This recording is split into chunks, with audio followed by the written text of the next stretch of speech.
Dear students, my name is engineer Azad Siddiqui और आज के क्लास में हम बात करेंगे इंटरमीडिएट सेंटअप एग्जामिनेशन 2025 फिजिक्स के पेपर की। और सिर्फ ऑब्जेक्टिव क्वेश्चंस को हम लोग एक एक करके स्टेप बाय स्टेप बहुत डिटेल में देखेंगे। So without wasting any time let's get started. So इसमें पहला क्वेश्चन पूछ रहा है the law related with forces acting between two charges is. तो यहाँ पे आप देख सकेंगे कि हिंदी में लिखा हुआ है और मैं इंग्लिश वाला पढ़ दिया करूँगा। सो ये कह रहा है कि दो आवेशों के मध्य लगने वाला बल से संबंधित नियम है। तो आपको मालूम है दो चार्जेज के बीच जो फोर्स का फॉर्मूला लगता है वो कूलम फोर्स का फॉर्मूला है F इक्वल टू के Q1 Q2 upon R square and that is Coulomb's law. So the option for the very first question is D, Coulomb's law, right? जिसने भी मारा है ये बिल्कुल सही है। A soap bubble is charged with negative charge, then its radius. एक साबुन के बुलबुले को ऋण आवेश दिया जाता है तो उसकी त्रिज्या। तो due to negative charge spread uniformly over the surface and repel each other that causes bubble to expand. तो अगर बबल एक्सपैंड होगा तो क्या होगा, एक्सपैंड होगा तो ये इंक्रीज हो जाएगी। तो हम लोग लिखेंगे जिसने भी मारा है बिल्कुल सही मारा, ऑप्शन बढ़ जाती है। So increases is the right option, right. So will go with increases, option number B, बढ़ जाती है। Okay, the third one is the number of electrons in one coulomb of charge will be. बड़ा ही आसान सा question है। Q equal to any लगाइए, ठीक है। हमको चाहिए एक कूलम में number of electrons. So N equal to हो जाएगा ये Q अपॉन E, ठीक है। So N equal to Q कितना है, एक, और एक कूलम, और इलेक्ट्रॉन का चार्ज होता है 1.6 इंटू 10 का पावर -19 कूलम। सो -19 कूलम। सो कूलम से कूलम गेट्स कैंसिल और ये 10 का पावर -19 ऊपर जाएगा तो ये हो जाएगा, मैं इसको ऐसे दिखा देता हूँ, देखिए ये हो जाएगा N इक्वल टू 10 इंटू 10 का पावर 18 मैं इसको लिख सकता हूँ, ठीक है। एक्चुअली ये ऊपर जाएगा ना 10 का पावर -19 तो +19 हो जाएगा, और इसको मैं लिख सकता हूँ 10 इंटू 10 टू द पावर 18 और बटे में 1.6। सो 1.6 से जब मैं डिवाइड करूँगा 10 को तो ये आएगा 6.25 और इनटू में है 10 का पावर 18, ठीक है। So option number B is the correct one. जिसने मारा है बिल्कुल सही मारा है। So option number B 6.25 into 10 to the power 18। Okay, this is the option. Okay, next, two charges are placed in air at a distance d. The forces acting between them is F. If they are immersed in liquid of permittivity 2, all conditions remain same, then the force acting between them is. तो इसमें क्या कह रहे हैं ये लोग कि दो चार्जेस के बीच लगने वाला फोर्स है F। तो देखिए दो चार्जेस के बीच लगने वाला फोर्स का फॉर्मूला होता है 1/4 pi epsilon not epsilon R Q1 Q2 upon R square. और एयर के लिए एप्सिलॉन R का वैल्यू 1 हो जाता है, लेकिन जब अगर कोई मीडियम डाल दिया जाए ना तो उसकी रिलेटिव परमिटिविटी लिखी जाती है नीचे एप्सिलॉन R के जगह पर, और इसमें दिया है 2। तो जैसे ही मैं बटे में 2 रखूँगा सब सही रहेगा। फोर्स नीचे 2 आ गया ना तो फोर्स 2 गुना कम हो जाएगा। So the answer will be F/2। सो इसका ऑप्शन बिल्कुल सही लगाया गया है F/2। सो इसका राइट ऑप्शन होगा F/2, ठीक है। और क्वेश्चन नंबर 5 भी बड़ा ही आसान सा क्वेश्चन है और बड़ा सिंपली मारा गया, इसको बिल्कुल सही है। तो two equal charges Q are placed mutually at a certain distance. A charge small q is placed at the centre of the line joining them. System of the three charges will be in equilibrium if the value of Q is -Q/4। याद रखिए, और बनाना भी चाहें तो equilibrium वाला condition लगा के बना सकते हैं -Q/4। इसको इलेक्ट्रिक फील्ड में भी बताया गया है और कूलम्स लॉ में भी बताया गया है। ओके, क्वेश्चन नंबर 6 जो है, क्वेश्चन नंबर 6 में line of forces around a negative point charge will be. तो यहाँ पे करेक्ट ऑप्शन नहीं है। देखिए नेगेटिव चार्ज जो होता है ना, ये नेगेटिव चार्ज है तो इसमें जो भी इलेक्ट्रिक फील्ड बनेगा वो रेडियली इनवर्ड बनता है, अंदर आता हुआ बनता है ऐसा, लाइक दिस। ओके, इस तरह बनेगा ऐसा। सो रेडियली इनवर्ड होगा, तो इसमें कोई भी ऑप्शन नहीं है। एक आउटवर्ड है, अपवर्ड है, circular anti clockwise, circular clockwise, तो all the options are wrong. Okay, so will go with radially inwards. ठीक है, इसका सही ऑप्शन होगा radially inwards. So all the options are wrong. Okay, क्या ऑप्शन होगा? Radially inwards. ठीक है, अगर पॉजिटिव होगा तो रेडियली आउटवर्ड और नेगेटिव होगा तो रेडियली इनवर्ड्स। ठीक है, ये ऑप्शन होगा। तो इसमें सारे ऑप्शंस गलत हैं। आगे बढ़ते हैं। समान त्रिज्या के पारे के 8 बूंदों पर समान आवेश हैं। 8 mercury drops of same radius have same charge. They are combined to form a big drop. Then the capacity of big drop in comparison to each small drop will be. तो देखो, इसको एक शॉर्टकट से भी बनाया जा सकता है और तरीके से भी आप बना सकते हो। क्या तरीके से बना सकते हो? देखो, सबसे पहले तो दोनों का वॉल्यूम, यानी जो 8 छोटे छोटे का वॉल्यूम होगा वो बड़े वाले के वॉल्यूम के बराबर होगा, क्योंकि 8 छोटे छोटे को मिला के बड़ा बनाया गया है। तो देखो, ये हो जाएगा 4/3 pi R Q equal to 4/3 pi capital R Q, और ये 8 को मिला के बनाया गया तो 8 से गुणा हो जाएगा। 4/3 पाई 4/3 पाई कैंसिल। ठीक है, तो ये हो जाएगा 8r³ is equal to capital R³।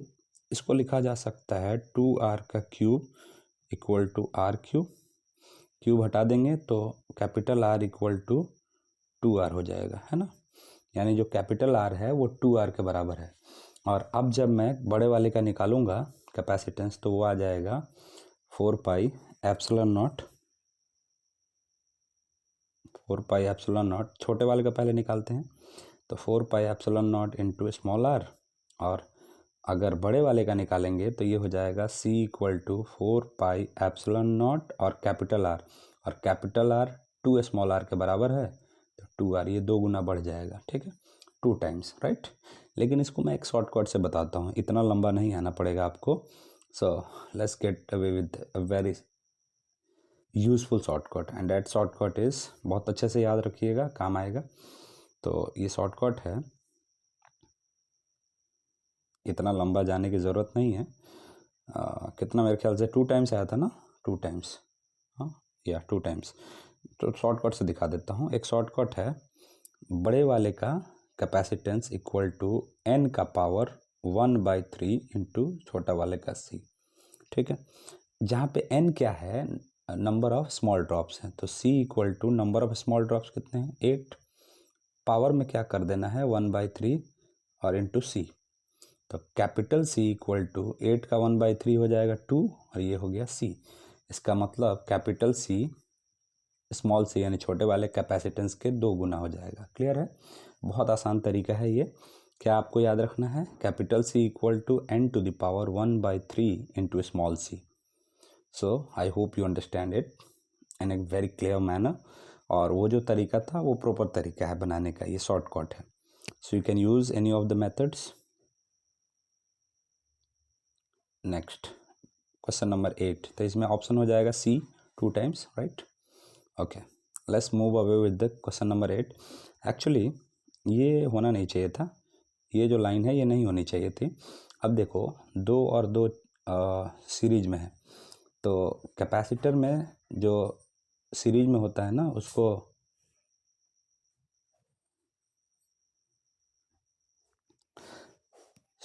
इसमें ये जो नीचे वाली लाइन है A से B तक, ये होना नहीं चाहिए था। और अगर इसका आप कनेक्शन करेगो, इसका कनेक्शन अगर आप करोगे तो 2 और 2 सीरीज में है। ठीक है, ऊपर वाला ये जो 2 और 2 दिख रहा है ना, ये और ये सीरीज में है।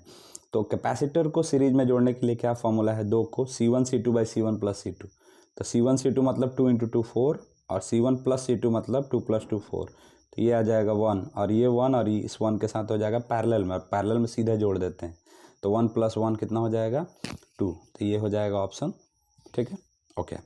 नेक्स्ट क्वेश्चन नंबर 9 है, magnetic moment of a magnet is, तो देखो मैग्नेट का मैग्नेटिक मोमेंट जो होता है कैपिटल M इक्वल टू होता है NIA और this is a vector quantity, right? So it's a vector quantity, option number B. Okay, let's move on to the next question, and question number 10 is a magnet of magnetic moment small m. Actually small m pole strength होता है, capital M is the magnetic moment, right?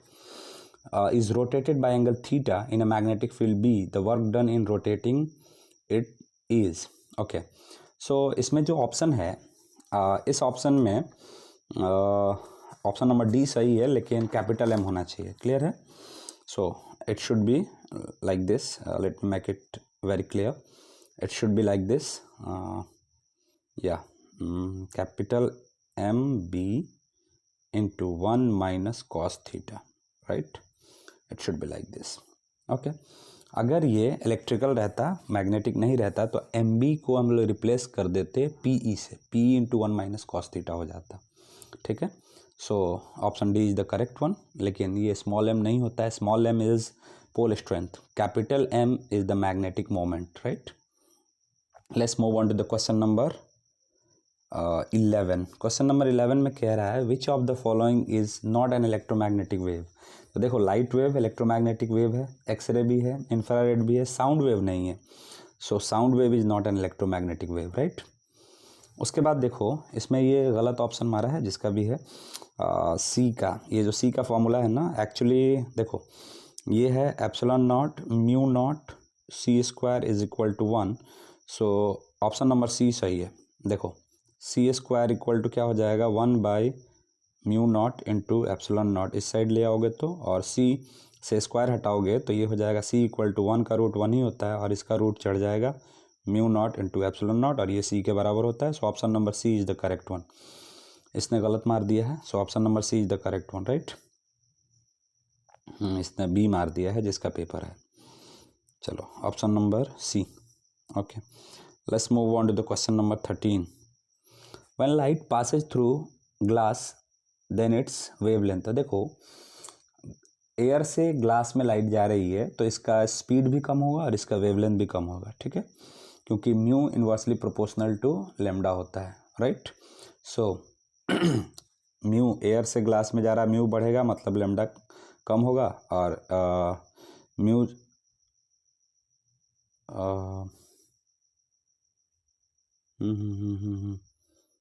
Okay lambda इसका कम होगा ना. देखो असल में हमारा formula क्या है इसको समझ लेते हैं अच्छे से. Mu 2 1 equal to mu 2 by mu 1 is equal to lambda 1 by lambda 2 equal to V1 by V2 होता है. ठीक है? तो यहाँ पे हम अगर गौर से देखें तो म्यू 2 मतलब मोड़ने वाला मीडियम ग्लास है. ठीक है? 1.5, और म्यू 1 मतलब जहाँ से लाइट जा रही है एयर से. लेमडा 1 मतलब एयर का मान लेते हैं 6000 है, और लेमडा 2 मान लेते हैं जिस मीडियम में लाइट जा रही है. So lambda 2 equal to 6000 by 1 घट जाएगा, क्योंकि हमारा फॉर्मूला क्या होता है, mu inversely proportional to lambda. So mu ज़्यादा होगा तो लेमडा कम हो जाएगा, यानी जैसे ही ग्लास मीडियम में लाइट जाएगी तो म्यू बढ़ जाएगा, और म्यू बढ़ेगा तो लेमडा कम हो जाएगा. So the correct option is decreases, right? Wavelength decrease हो जाएगा, right? Okay, wavelength decreases. Okay, 14 number है. 2 lenses of 2 diopter and -3.5 diopter are placed in contact. The power of combination. देखो सिर्फ जोड़ देना है, तो -3.5 में से 2 निकाल दोगे, -1.5 diopter. That's very very easy. बस P equal to P1 plus P2 कर देना है. क्लियर है? In normal adjustment length of astronomical telescope is FO plus FE. ठीक है? ये भी बहुत आसान सा क्वेश्चन है. ये question defect of vision arising due to radius of cornea and different planes is called. देखो ये 16 नंबर जो क्वेश्चन है इसका ऑप्शन नंबर सी होगा. ठीक है? यानी विभिन्न तलों में कॉर्निया की त्रिज्या से जो दृष्टि दोष होता है उसे कहते हैं अबिंदुकता कहते हैं, एस्टिग्मेटिज्म कहते हैं. Okay, this is called astigmatism, right? Okay, यही क्वेश्चन जो ऊपर पूछा था क्वेश्चन नंबर 13 में, वही क्वेश्चन घुमा के 17 में पूछ दिया है। तो 17 में क्या पूछा है, the value of refractive index with increase of wavelength, जब वेवलेंथ बढ़ेगा तो रिफ्रैक्टिव इंडेक्स घट जाएगा। तो वही चीज़ घुमा के पूछ दिया है। तो देखो म्यू बढ़ेगा तो वेवलेंथ घटेगा और वेवलेंथ बढ़ेगा तो म्यू घट जाएगा, बस वही क्वेश्चन घुमा के पूछ दिया। Question number 18 is due to which factor is rainbow formed. तो देखो इसमें ऑप्शन दो दे दिया, डिस्पर्सन और refraction. Actually rainbow is the phenomena caused by 3 factors. इसमें रिफ्रैक्शन भी होता है, TIR भी होता है और डिस्पर्सन भी होता है। इसमें 2 ऑप्शंस दिया है, डिस्पर्सन और रिफ्रैक्शन, दोनों मारने पे सही होना चाहिए। लेकिन मैं उसके साथ जाऊंगा कि डिस्पर्सन का मीनिंग होता है 7 रंगों का अलग अलग हो जाना, और उसी को हम लोग रेनबो कहते हैं। तो I will go with dispersion. लेकिन आप याद रखें कि rainbow is the combined phenomena, और इसमें कौन कौन से फिनोमेना इन्वॉल्व हैं, डिस्पर्सन, TIR और रिफ्रैक्शन, तीनों। तो ये अभी तो फिलहाल इसके साथ जा रहा हूँ मैं। विच of the following is not explained by wave theory of light.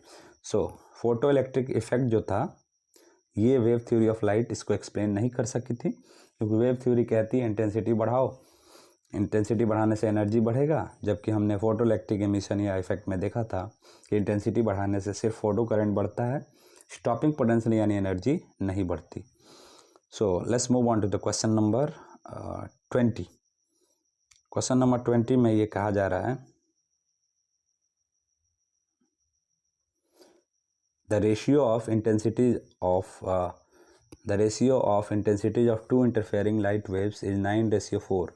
The ratio of maximum minimum intensities are, तो देखो इसका फॉर्मूला है I max by I minimum equal to, ये होता है I1 plus I2 plus 2√I1 I2, ठीक है।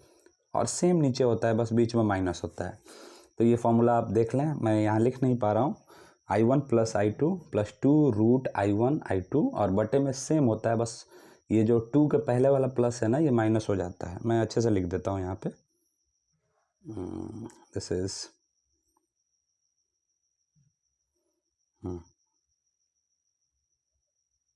I1 plus I2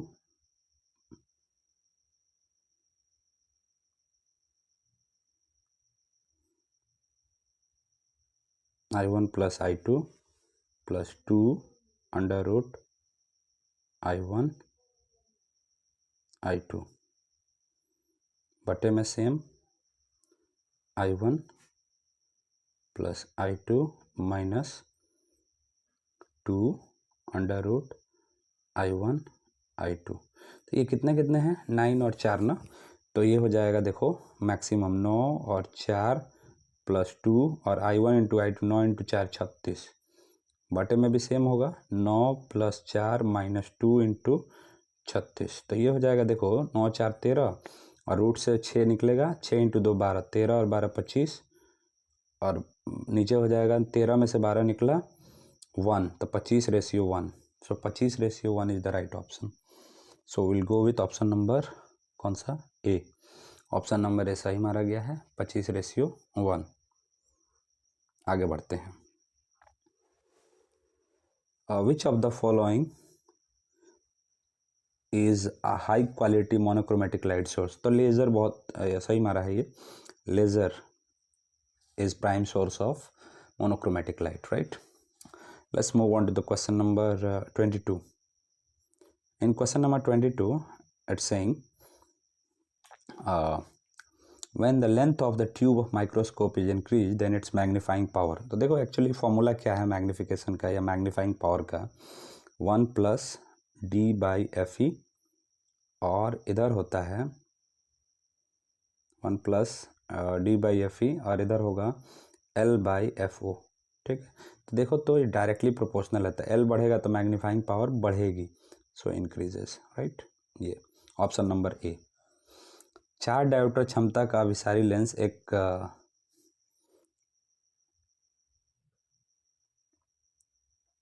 a converging lens of power 4 diopter is used as simple microscope, then what will be its magnifying power? तो देखो यहाँ पे सबसे पहले तो फोकल लेंथ निकाल लेते हैं। फोकल लेंथ क्या होता है 1/पावर, ठीक है। तो 1/4 यानी 0.25 मीटर, इसका मतलब हुआ 25 सेंटीमीटर। ये हुआ फोकल लेंथ। और मैग्नीफाइंग पावर का फॉर्मूला क्या होता है सिंपल माइक्रोस्कोप का? तो सिंपल माइक्रोस्कोप का सिंपल ही है ना, simple microscope. Yes, question number 23।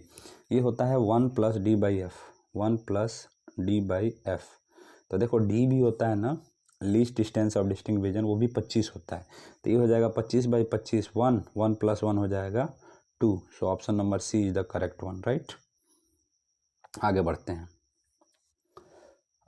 छोटे आपतन for a small angle of incidence minimum deviation angle of a thin prism of refractive index mu is, सही मारा गया है, mu -1 × A। So this is the correct one. Option number B is the correct one, mu -1 × A। Okay. When white light passes through a prism, then deviation of which component is maximum? देखो जब white light को prism से cross कराया जाता है तो violet ज़्यादा मुड़ता है, क्योंकि वायलेट का वेवलेंथ सबसे कम होता है, रेड का वेवलेंथ सबसे ज़्यादा। तो देखो जिसका वेवलेंथ कम होगा वो मुड़ेगा ज़्यादा, क्योंकि ग्लास से क्रॉस हो रहा है, ठीक है। So violet mu inversely proportional to lambda होता है, तो लैम्डा कम तो म्यू ज़्यादा, यानी मुड़ने की ताकत ज़्यादा। So violet deviates the most, option number C. आगे बढ़ेंगे। Dispersive power of a prism depends upon, तो देखो nature of material of prism पर, क्योंकि जब डिस्पर्सिव पावर का फॉर्मूला देखेंगे ना, तो डिस्पर्सिव पावर का जो फॉर्मूला होता है वो डिस्पर्सिव पावर का फॉर्मूला हो जाता है आपका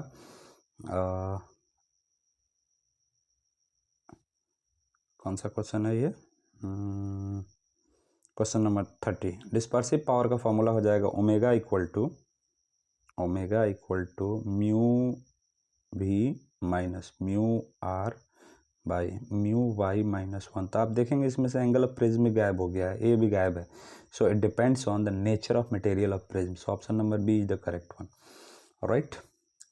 N electron of mass m and charge E moves from rest through v volt potential difference, its maximum final energy. देखो EV हो जाएगा। ये हम लोगों ने ये डी ब्रॉय हाइपोथेसिस में भी पढ़ा था, उसके वेवलेंथ के कैलकुलेशन में, और जो हमने फोटो इलेक्ट्रिक इफेक्ट किया था उसमें भी पढ़ा था ये।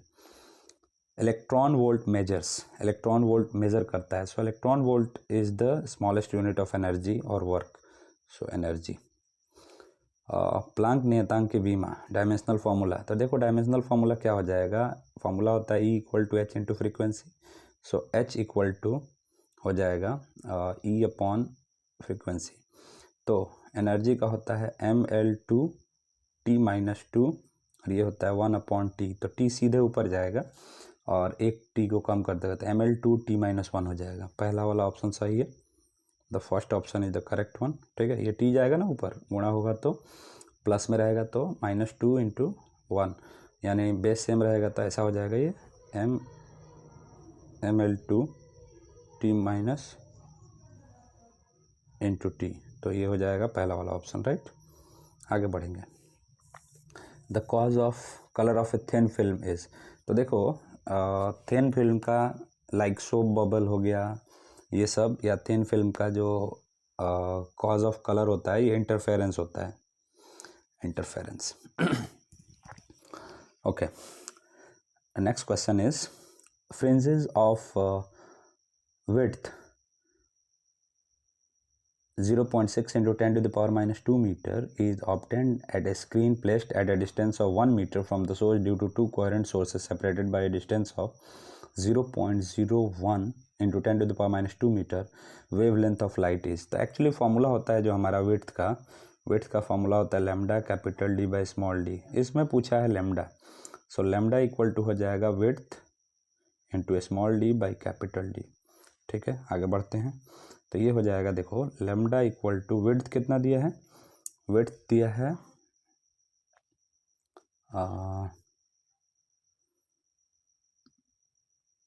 विड्थ दिया हुआ है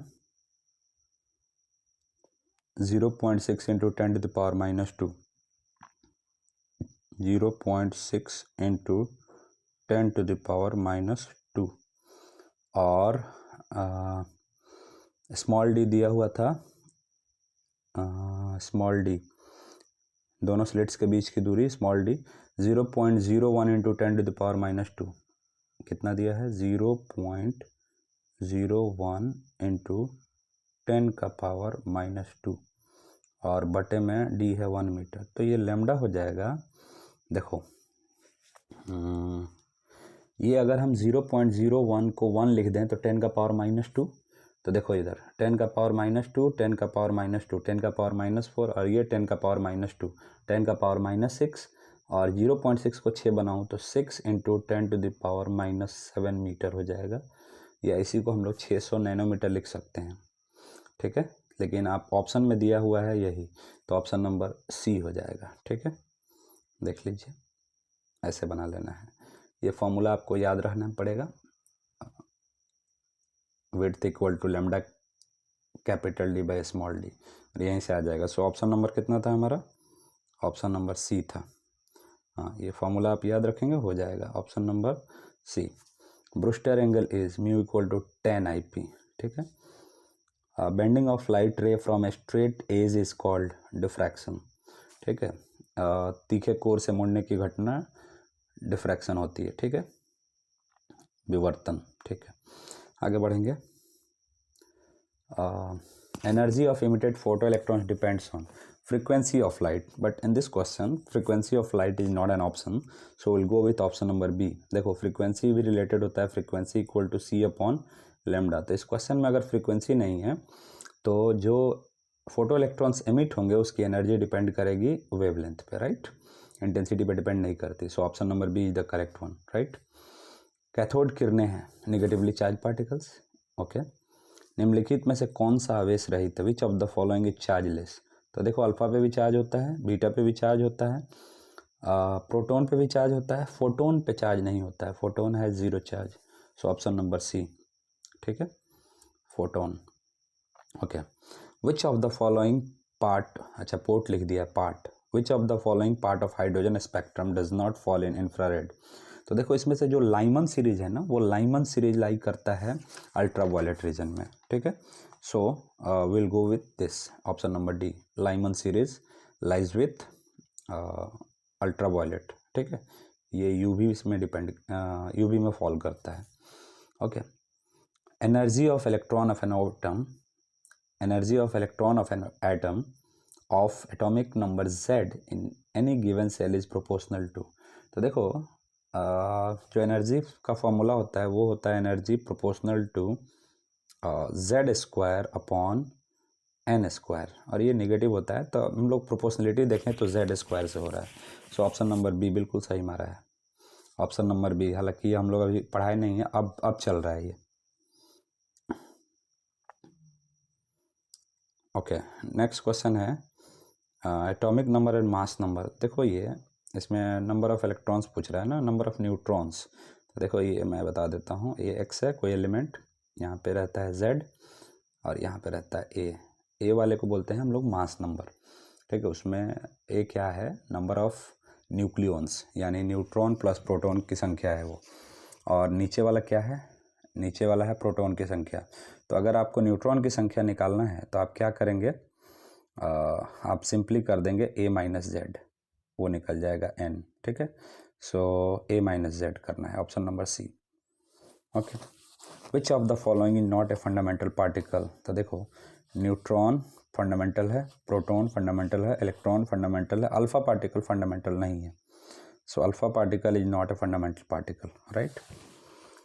which of the following can not be further divided. तो देखो एटम को फर्दर डिवाइड किया जा सकता है, अगेन पॉजिटिव आयन को फर्दर डिवाइड किया जा सकता है, न्यूक्लियस को भी फर्दर डिवाइड किया जा सकता है, प्रोटॉन और न्यूट्रॉन होते हैं न्यूक्लियस के अंदर तो तोड़ा जा सकता है, फोटोन को फर्दर डिवाइड नहीं किया जा सकता। सो ऑप्शन नंबर हमारा क्या होगा, ऑप्शन नंबर डी होगा, ठीक है। फोटोन को फर्दर डिवाइड नहीं किया जा सकता, सो ऑप्शन नंबर डी।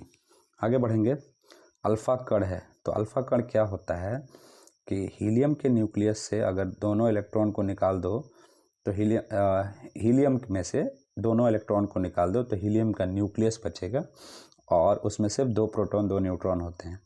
तो हीलियम के न्यूक्लियस को ही हम लोग अल्फा पार्टिकल कहते हैं और इसमें 2 प्रोटॉन का चार्ज और 4 प्रोटॉन का मास होता है। ठीक है, ओके। ये कंफ्यूजिंग क्वेश्चन है, क्वेश्चन नंबर 43 इन N714 न्यूक्लियस है। तो देखो सारे ऑप्शंस इसमें सही दिखेंगे आपको अगर आप बहुत दिमाग से नहीं सोचेंगे। तो देखो न्यूक्लियस में इलेक्ट्रॉन नहीं होता है तो ऑप्शन आपका क्या होना चाहिए, 7 प्रोटॉन एंड 7 न्यूट्रॉन। ये न्यूक्लियस का पूछा है, पूरे एटम की बात नहीं किया है, सिर्फ न्यूक्लियस का पूछा है। सो अगर न्यूक्लियस की बात करेंगे, nucleus doesn't have electron, electron बाहर होता है ऑर्बिट में। सो न्यूक्लियस में क्या होता है, 7 प्रोटॉन और 7 न्यूट्रॉन है इसमें। उसके बाद अगला क्वेश्चन है energy of sun is due to. तो देखो फ्यूज़न होता है सन में, नाभिकीय संलयन कहते हैं। ओके ओके, नेक्स्ट है which of the following is maximum stable. तो आप देखेंगे कि जो बाइंडिंग एनर्जी कर्व है एटम्स एंड न्यूक्लियाई यूनिट्स में, तो उसमें आप देखेंगे कि विच of the following is maximum stable. तो उसमें आपको दिखेगा जो आयरन है उसका जो आयरन का बाइंडिंग एनर्जी होता है ना, वो बाइंडिंग एनर्जी बहुत ज़्यादा होता है, 8.75 पूरे ग्राफ में सबसे ज़्यादा। So this is the option iron. उसके बाद when a current flows through any conductor then degree of magnitude of drift velocity of electron following will be. जब किसी चालक से धारा बहती है तो इसमें गुजरने वाले इलेक्ट्रॉन का ड्रिफ्ट वेलोसिटी यानी अनुगमन वेग की वैल्यू क्या होती है, ड्रिफ्ट वेलोसिटी का वैल्यू पूछ रहा है। तो देखो ये वैल्यू डिपेंड करता है 10 to the power -4 से 10 to the power -5 मीटर पर सेकेंड। इसमें दिया है सेंटीमीटर। देखो 10 का पावर -4 से 10 का पावर -5 मीटर पर सेकेंड। तो अगर मैं 10 का पावर -4 मीटर पर सेकेंड, मीटर को सेंटीमीटर में बनाऊँ तो देखो इधर 100 से गुणा करना पड़ेगा। सो 10 का पावर -4 इंटू 100 को मैं लिख सकता हूँ 10 का पावर 2 और मीटर बन गया सेंटीमीटर पर सेकेंड। तो ये देखो बेस से में पावर जोड़ेंगे तो 10 का power -2 centimetre per second. So option number B के साथ जाएंगे हम लोग। Clear, okay.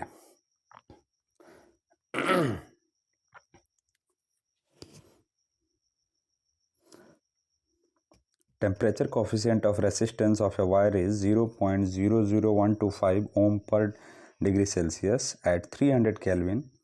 It's resistance is 1 ohm. At which of the following temperature its resistance will be 2 ohm. तो देखो ये फाइनल टेम्परेचर के बारे में पूछा है और आपको फॉर्मूला अगर याद हो तो ये होता है RF equal to RI into 1 plus alpha into final temperature minus initial temperature, right. ये होता है। तो RF बोल रहा है 2 है इक्वल टू RI बोल रहा है 1 है, 1 प्लस 0.00125 और यहाँ पे है TF -300। ऐसा 300 मैं नहीं लिख पा रहा हूँ, आप देख लेंगे। ये 1 आ जाएगा बटे के नीचे तो कोई फ़र्क नहीं पड़ेगा, 2 ही रहेगा इक्वल टू ये 1 मैंने नीचे ले लिया है, इसके नीचे यहाँ पे कोई फ़र्क नहीं पड़ा। अब ये बचा 1 प्लस 0.00125 और इनटू में है TF -300। ठीक है, ये 1 इधर प्लस में इस साइड आएगा तो माइनस, तो 2 में से 1 गया, 1 इक्वल टू 0.00125 इंटू TF -300। ठीक है, अब ये 0.00125 को 1 के नीचे लेता हूँ तो 1/0.00125 इज इक्वल टू TF -300। और ये देखो इसको डिवाइड कर रहा हूँ ना मैं इससे, तो 800 आ रहा है और 300 इधर आएगा, माइनस में है, इधर आएगा तो प्लस, तो फाइनल टेम्परेचर 1100 आएगा। ठीक है, इस पर मैं अच्छे से लिख नहीं पा रहा हूँ, try to understand with this formula और आप क्लियर बना लें अपने नोट में। So 1100, so the value is 1100, right. Option सही मारा है। Okay, 1100 is the right option. Okay. Next question is specific resistance of any metal depends upon, तो देखो टेम्परेचर पर डिपेंड करता है, ठीक है। रेसिस्टेंस और रेसिस्टिविटी टेम्परेचर बढ़ने से बढ़ता है, ठीक है। On increasing temperature resistance of which of the following decreases, तो देखो जैसे मैंने अभी बताया मेटल का स्पेसिफिक रेसिस्टेंस टेम्परेचर बढ़ाने से रेसिस्टेंस और रेसिस्टिविटी दोनों बढ़ता है, सेमीकंडक्टर का घटता है। तो सेमीकंडक्टर इसमें कौन है, सिलिकॉन और जर्मेनियम होता है, तो ऑप्शन इसमें जर्मेनियम है, ठीक है, तो germanium. Okay, next question is 60 volt और एम्पियर 15, तो प्रतिरोध R equal to V upon I, ohm's law लगाइए। V है 60 और I है 15, 60/15 4, सही बनाया है। आगे बढ़ें। देखो बोल रहा है कि if 0.005 ohm resistance is connected with a 1 mega ohm, अच्छा 10⁶ ओम रेसिस्टेंस के साथ पैरेलल में जोड़ दिया जाए तो इक्विवेलेंट क्या होगा। देखो मैं आपको आसान भाषा में बताता हूँ, ये आप कैलकुलेट करने बैठेंगे बहुत टाइम लग जाएगा, मैं आपको आसान भाषा में बताता हूँ। देखिए जब आप दो रेसिस्टेंस को पैरेलल में जोड़ते हो तो RP फॉर्मूला होता है R1 R2 by R1 plus R2, तो इससे आप बना सकते हो। लेकिन दोनों का जो ये करने के बाद जो दोनों का इक्विवेलेंट आता है ना, वो छोटे वाले से भी कम होता है, ठीक है। ये थ्योरी में ही बताया जाता है। एग्जाम्पल के तौर पे दिखाऊं कि मान लो कि एक है 5 ओम का तो लिखूंगा R1 5, और एक है 2 ओम का तो लिखूंगा 2, और बटे में 5 + 2, तो ऊपर हो गया 10 और नीचे हो गया 7, तो 10/7 का मतलब होता है 2 से भी कम, यानी छोटे वाले रेसिस्टेंस से भी कम आएगा इक्विवेलेंट, तो इसमें भी छोटे वाले से कम आएगा, ठीक है। तो इसमें ऑप्शन सही मारा है 0.005 ओम से कम, लेस देन 0.005 ओम। क्लियर, आगे बढ़ते हैं। विद्युत परिपथ की शक्ति, तो देखो 3 फॉर्मूले याद रखना, VI ये भी होता है, I² R भी होता है, और V²/R भी होता है, तीनों। तो यहाँ पे V²/R है। चुंबकीय क्षेत्र की बीमा, तो देखो चुंबकीय क्षेत्र की बीमा क्या है, एक्चुअली फॉर्मूला होता है F = QVB, तो B = हो जाएगा F/QV, ठीक है। तो यहाँ पे B = F का वैल्यू हुआ mLt-2, और चार्ज का होता है AT, और वेलोसिटी का LT-1, तो ये T प्लस और T- कैंसिल, L से देखो L से L कैंसिल। ये जो A है ना, इसको आपके ऑप्शन में I लिया है, तो करंट को हम लोग A लिखें या I लिखें चलेगा, तो यहाँ पे I लिया है, तो हमारा फाइनल आंसर बच गया MT-2 I-1 या A-1। सो ऑप्शन नंबर 1 सही है, MT-2 I-1, ठीक है। सो this is the correct option. आगे बढ़ते हैं।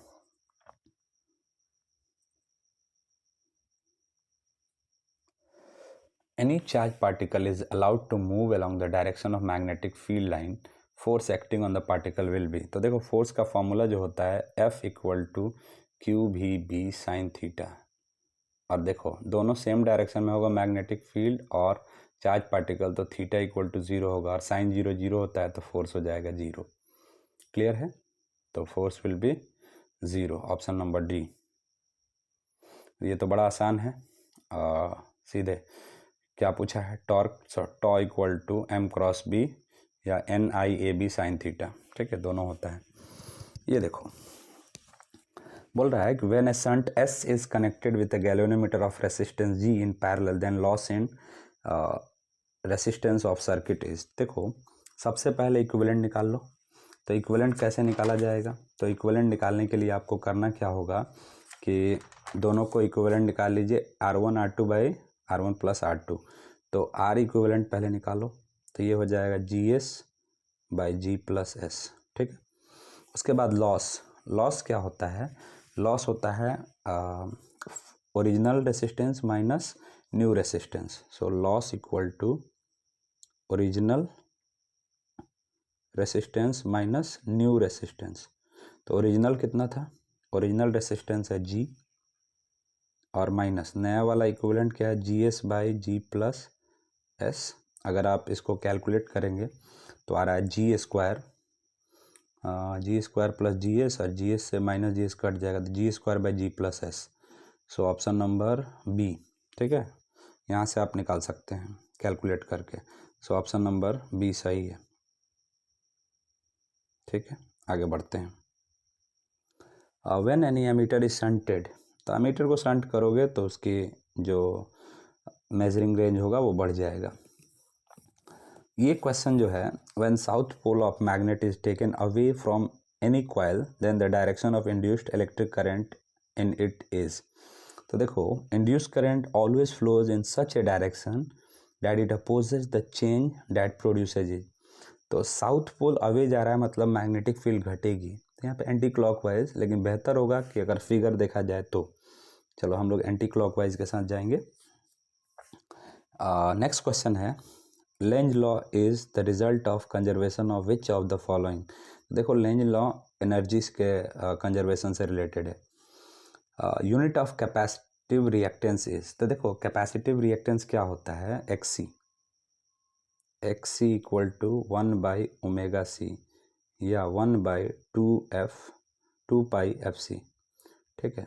तो एक्चुअली तो इसका ओम होता है, लेकिन कैलकुलेट अगर करना चाहूँ तो 1 फ्रीक्वेंसी का क्या हो जाएगा, नीचे फ्रीक्वेंसी है, फ्रीक्वेंसी का तो 1/सेकेंड, और ये है आपका सी मतलब आपका कैपेसिटेंस है। तो कैपेसिटेंस हो जाएगा आपका, कैपेसिटेंस का जो यूनिट होता है वो फराड होता है, और फराड को हम लोग सेकेंड/ओम भी लिखते हैं। तो सेकेंड से सेकेंड कट गया, ओम पलट के चला जाएगा ऊपर। So ohm is the right option. The ratio of peak value and root mean square value of alternating current is. तो देखो, आप याद रखना कि जो IRMS होता है ना, वो पीक वैल्यू के √2 टाइम्स होता है, ठीक है। So peak value by RMS value पूछ रहा है ना, तो √2 इधर आ जाएगा, RMS नीचे आ जाएगा। सो ऑप्शन नंबर क्या पूछा है, peak value and root mean square, तो ऑप्शन नंबर बी हो जाएगा। इसको ऐसे लिख देंगे हम लोग, यहाँ बता देता हूँ मैं। बस इस 2 को इधर शिफ्ट कर देंगे और IRMS को नीचे, ठीक है, हो जाएगा। Next is very very easy. Working principle of dynamo is based upon electromagnetic induction, ठीक है। आगे बढ़ते हैं। Frequency of domestic electric supply is 50 hertz, frequency of current at its zero value will be. तो देखो, ये क्वेश्चन में clear नहीं किया है कि पर सेकंड पूछ रहा है कि टोटल फ्रीक्वेंसी पूछ रहा है जब करंट का वैल्यू 0 हो जाएगा, ठीक है। तो यहाँ पे हमारा आंसर ये होना चाहिए कि देखो, जब AC करंट आप देखोगे ना तो 2 बार 0 होता है, AC करंट की वैल्यू 2 बार 0 होती है AC साइकिल देखोगे तो पर सेकंड की बात करोगे अगर तो 100 हर्ट्ज होना चाहिए, लेकिन बोल रहा है कि frequency of current at its zero value, तो फ्रीक्वेंसी इस मामले में 50 हर्ट्ज ही रहेगी, लेकिन अगर पर सेकंड पूछा जाएगा तो 100 हर्ट्ज। क्लियर। नेक्स्ट क्वेश्चन है, the number of turns in primary and secondary of any step up transformer are N1 and N2 respectively then. तो देखो, जब सेकेंडरी है ना, मतलब स्टेप अप करना है, मतलब बढ़ाना है, तो N2 ज़्यादा होगा N1 से, या NS ज़्यादा होगा NP से। सो ऑप्शन नंबर बी इसने सही मारा है, ऑप्शन नंबर बी ही होगा। आगे बढ़ते हैं। आगे हमारा क्वेश्चन है 66। If the resistance and self inductance of alternating current are R and capital L respectively then tan phi will be. तो देखो, tan phi का फॉर्मूला क्या होता है, tan phi का फॉर्मूला होता है आपका tan phi is equal to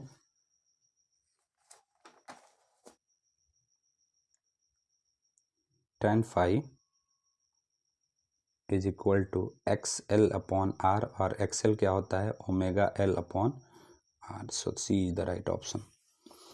resistance of semiconductor with increase of temperature, पीछे जो क्वेश्चन बताया था, टेम्परेचर बढ़ने से सेमीकंडक्टर का रेसिस्टेंस घट जाता है, जैसे जर्मेनियम ऊपर बताया था, जर्मेनियम का घटता है, डिक्रीजेस, राइट। आगे बढ़ते हैं। एन टाइप अर्धचालक में मुख्य धारावाहक, main carrier of current in N type semiconductor, N type में इलेक्ट्रॉन और पी टाइप में होल, ठीक है, तो एन टाइप का पूछा है तो electron. Okay, next Boolean expression for OR gate A plus B equal to Y होता है, यहाँ पे सी दिया है तो ऑप्शन नंबर ए ही सही है। देखो 70 नंबर जो क्वेश्चन है, carrier frequency of an amplitude modulating wave for audible frequency 500 hertz will be. तो देखो यहाँ पे सिंपल सा एक लॉजिक लगाओ कि जो कैरियर वेव की फ्रीक्वेंसी होगी ना, वो मॉड्यूलेटिंग वेव की फ्रीक्वेंसी से बहुत बहुत ज़्यादा होती है। So frequency of carrier wave is much much greater than frequency of modulating wave. तो इसमें जो ऑप्शंस हैं 50, ये तो कम हो गया 500 से, 100 ये भी कम हो गया, 500 सेम हो गया, तो ज़्यादा कौन है? 50,000 hertz. So that should be the frequency of carrier frequency और कैरियर वेव, राइट। सो ये थे हमारे क्वेश्चंस, 70 के 70 ऑब्जेक्टिव जिनको हमने बहुत ही फाइन एनालिसिस के साथ देखा। सो मिलते हैं फिर मॉडल पेपर के क्वेश्चन सॉल्यूशन के साथ। आज के वीडियो में बस इतना ही। Thank you so much.